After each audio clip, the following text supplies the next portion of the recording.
ইসলামে আখলাক চরিত্রের কত গুরুত্ব রয়েছে এবং বহুমুখী ইহকাল পরকালে উপকারিতা রয়েছে। একজন মানুষকে অন্য মানুষরা শুধু তার সহি আকীদা দেখে ভালোবাসে না, যদি তার সাথে আখলাক চরিত্র ক্যারেক্টার ভালো না হয়। আর একজন মানুষ মাশাআল্লাহ পরহেজগার, ইবাদত বন্দেগীতে তাহাজ্জুদ পড়ে, তারাবি,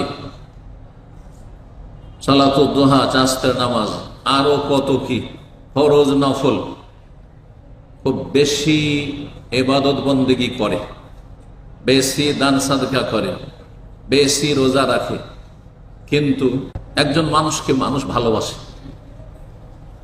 সহি আকীদা দেখে শুধু ভালোবাসবে না, যতই আকীদা বিশুদ্ধ হোক না কেন, শিরক নাই, বেদাত নেই, কিচ্ছু নেই, শুধু এইটুকু যদি গুণ থাকে তো শুধু ভালোবাসবে না, অন্য গুণ না থাকে।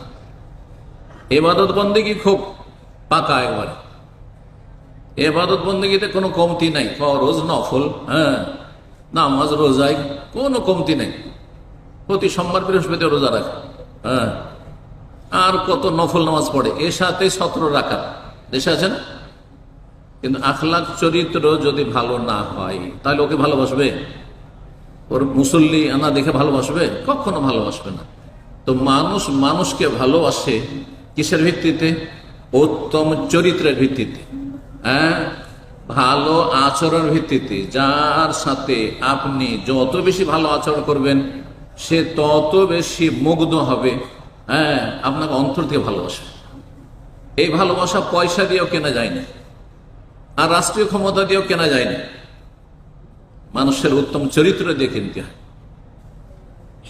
ইসলামে এই জন্য উত্তম চরিত্রের অত্যন্ত বেশি গুরুত্ব রয়েছে। এই মর্মে কয়েকটি পয়েন্ট আজকে সংক্ষেপে আপনাদের সামনে বলবো। 1 নম্বর যে বিষয়টি রাসূলুল্লাহ সাল্লাল্লাহু আলাইহি ওয়াসাল্লামের হাদিসে রয়েছে যে আল বিররু হুসনুল খুলুক, আসল নেকির কাজই হচ্ছে উত্তম চরিত্র, চরিত্র গঠন। সবচেয়ে গুরুত্বপূর্ণ নেকি হচ্ছে চরিত্রবান হওয়া। চরিত্র যদি খারাপ হয় তা আপনাকে দেখলেই দূরে সরে যাবে। মহান আল্লাহ রাসূলুল্লাহ সাল্লাল্লাহু আলাইহি ওয়াসাল্লাম সম্পর্কে বলছেন সূরা আলে ইমরানে, ফাবিমা রাহমাতিন মিনাল্লাহি লিনতা লাহুম, আল্লাহর রহমতে, আল্লাহর অনুগ্রহে হে নবী তুমি মানুষের সাথে, সাথী সঙ্গীদের সাথে, মুসলিম অমুসলিমদের সাথে, সৎ অসৎদের সাথে, সমাজে সবসময় সৎ অসৎও থেকেছে, মুসলিম কাফেরও থেকেছে, ভালো মন্দ থেকেছে, ঠিক না? আত্মীয় অনাত্মীয়, পরিচিত অপরিচিত, সব রকম মানুষের সাথে আমাদের চলতে হয়। আল্লাহর রহমতে, আল্লাহর অনুগ্রহে তুমি তাদের সাথে নম্র আচরণ করে থাকো। লিনতালাম ওয়ালাউ কুনতা ফাযযান, তুমি যদি কর্কশ ভাষী হতে, নিষ্ঠুর হতে, গালিজ আল কালবে, ফাযযান মানে কর্কশ ভাষী, ভাষা খারাপ, ভাষা বললেই মানুষ পালায়, দেখি এত খারাপ লাগে, মানুষ কথা শুনতে পারে না, আপনার বরদাস্তই করতে পারে না, এত খারাপ কথা।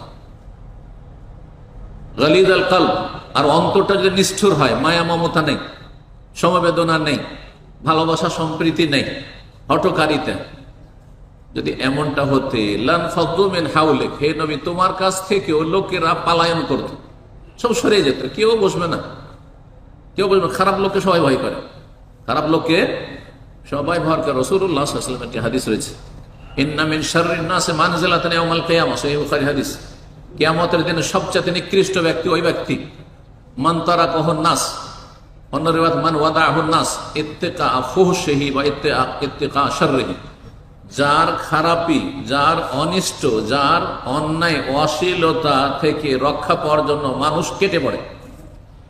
এত ভাষা খারাপ, ওকে দেখলেই পালায়, লুকিয়ে যায়। আপনাকে দেখলে আপনার স্ত্রী দূরে থাকার চেষ্টা করে, এর সাথে কথা বললে ঝামেলা করে, তাহলে আপনি খারাপ লোক। এর বিপরীতটাও, কারো স্ত্রী যদি এমন হয় যে ভয় পায়, এর সাথে কথা বললে ঝামেলা বাঁধিয়ে দেবে, তাহলে জানতে হবে খারাপ মহিলা। ছেলে মেয়ে বাড়িতে ঢুকলেই, যখন বাপ মা বাপ মা বাড়িতে আছে বা বাড়িতে ঢুকছে, ছেলে মেয়ে কোথায় যে লুকিয়ে যায়, এক শ্রেণীর মানুষ আছেন খুঁজে পাওয়া যায় না, কাছে ধারে কাছে আসতে চায় না। তার মানে এই বাপ মা ভালো না, মায়া মমতা নেই, আদর স্নেহ নেই।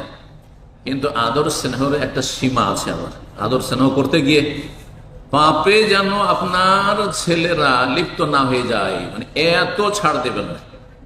ছাড় দেওয়ার একটা সীমা রয়েছে, সীমা লঙ্ঘন যে কোনো জায়গায় খারাপ। যদি তুমি তাদের সাথে খারাপ আচরণ করতে, তাহলে তোমার কাছ থেকে মানুষরা পলায়ন করতো। রহমতুল্লিল আলমী, বিশ্বজাহানের রহমত রাসূলুল্লাহ, তারপর আল্লাহ বলছেন যে তুমি যদি খারাপ আচরণ করতে, তো সাহাবীরা বা মুসলিমরা, হ্যাঁ, মদিনার মুনাফিকরা, ইহুদিরা সব পালাইতো, তোমাকে দেখলে পালাইতো, কিন্তু সবাই কাছে আসে। ইহুদির সন্তান নবী সাল্লাল্লাহু আলাইহি ওয়াসাল্লামের খেদমত করত, মরার সময় কলমা পড়ে নিল। তার বাড়িতে কোনো ইহুদি দেখতে যায় না ইহুদির বাচ্চাকে, কিন্তু রাসূলুল্লাহ সেই ইহুদির সন্তানকে দেখতে গেছেন। তারপর ইসলামের দাওয়াত দিচ্ছেন যে মরমার মুমূর্ষু অবস্থায় বাবার দিকে তাকাচ্ছে, সহিহ বুখারীর হাদিস। বাবা তখন বলছে আতে আবুল কাসিম। রাসূলুল্লাহ মানত না, সেজন্য তার আবুল কাসিম বলতো। কাসিমের বাপ, বড় ছেলে কাসিম নবী সাল্লাল্লাহু আলাইহি ওয়াসাল্লামের, ইন্তেকাল করেছেন ছোট্টতে, রাদিয়াল্লাহু তাআলা আনহু।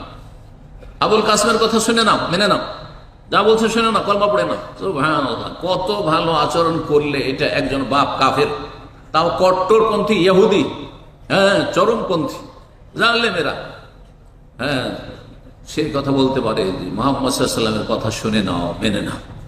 সাথে সাথে ছেলেটা কলমা পড়লো। আর নবী সাল্লাল্লাহু আলাইহি ওয়াসাল্লামের সাথে আবু বকর ওমর ছিলেন রাদিয়াল্লাহু তাআলা আনহুম। সেখান থেকে বেরিয়ে আসলেন, আলহামদুলিল্লাহ আনকাযা মিনান নার, সে আল্লাহর শুকরিয়া আদায় করছি, অশেষ শুকরিয়া, কৃতজ্ঞতা প্রকাশ করছি, যিনি এই ছেলেটিকে জাহান্নাম থেকে মুক্ত করলেন। নাহলে এই কুফুরের অবস্থা যদি ইহুদির বাচ্চা হয়ে মরে যেত, কলমা না পড়তো, চিরকাল জাহান্নামে থাকতো। সুবহানাল্লাহ। মায়া ভালোবাসা দিয়ে ইসলামের দাওয়াত দিয়েছেন মানুষকে। ইসলামিক বই পুস্তক আর ইসলামের ভালো ভালো চমৎকার কথার চাইতে গুরুত্বপূর্ণ এবং বেশি ফলপ্রসূ দাওয়াত হচ্ছে নীরব দাওয়াত। মানে আপনি আশেপাশের খারাপ লোকদের সাথে বেঈমানি করবেন না, আত্মসাৎ করবেন না, হ্যাঁ, আপনার আচার আচরণ খারাপ নয়, অমুসলিমের সাথে এক পয়সার এদিক ওদিক করবেন না। আপনি টাইম বেঁধে দিয়েছেন, ওই টাইমে গিয়ে দিয়ে আসবেন। এই ভালো চরিত্রগুলি আমাদের মুসলিম সমাজে থাকতো, তাহলে অমুসলিম থাকতো না। অমুসলিম হলে ওপরে মুসলমান হয়ে যেত। আর এটাই হচ্ছে ভারতে যখন প্রথম সাহাবায়ে কেরাম যারা আওলাদরা গিয়েছেন, এইভাবে তারা আখলাক চরিত্র দিয়ে ইসলামের দাওয়াত দিয়েছেন, আকৃষ্ট হয়েছে তারা। আমাদের স্বজাতীয় তো এই মায়া মমতা করেন না, স্বজাতীয় তো আমাদের সাথে এই ভালো আচরণ করেন না, চুরি বেঈমানি বাটপারি করে। কিন্তু এই মুসলিমরা, আরবরা এখানে এসে ব্যবসা বাণিজ্য করতে একটা পয়সার এদিক করে না, একটা কথার বরখেলাপ করে না, ওয়াদার বরখেলাপ করে না। সুবহানাল্লাহ। এভাবে ইসলামের দাওয়াত হয়েছে আসল মূলত প্রথম দিকে। কিন্তু মানুষের ধীরে ধীরে যখন চরিত্র খারাপ হয়ে গেছে, তখন কাফেররা ইসলাম সম্পর্কে বিরূপ ধারণা পোষণ করে। এক শ্রেণী জঙ্গিরা ইসলামের নামে মানুষকে খুন করে, তখন পুরো ইসলামের বদনাম করার সুযোগ পেয়ে গেছে কাফেররা, যে ইসলাম মানে জঙ্গিবাদ না, ইসলাম মানে জঙ্গিবাদ না। এক শ্রেণী চরমপন্থী রয়েছে, এরা খারিজি, এরা রাসূলুল্লাহ আনুগত্য থেকে বেরিয়ে আছে, বিভ্রান্ত পথভ্রষ্ট, এরা জাহান্নামে যাবে। চরমপন্থী এরা, মানুষকে খুন করা ইসলাম নাই। যথাসাধ্য মানুষের সাথে সদাচরণ করা। একমাত্র কখন মানুষের শরীরে অস্ত্র পাচার করতে হয়, যখন দেখা যায় একে বাঁচানো যাবে না। অস্ত্র পাচার না করলে, মানে অপারেশন না করলে একে বাঁচানো যাবে না, তখন অপারেশন। সব রোগী অপারেশন করলে হবে? তো ঠিক যেই কাফের এমন ইসলাম দ্রোহী, আল্লাহ দ্রোহী, যে ইসলামকে মেনে নিতেই পারে না, ইসলামে প্রচার প্রসার হতেই দিতে চায় না, মুসলিমকে বেঁচে থাকতে দিতে চায় না কেউ কলেমা পড়লে, হ্যাঁ, এরা হচ্ছে সমাজের ক্যান্সার। সুতরাং এদের অপারেশন, এর নাম জিহাদ।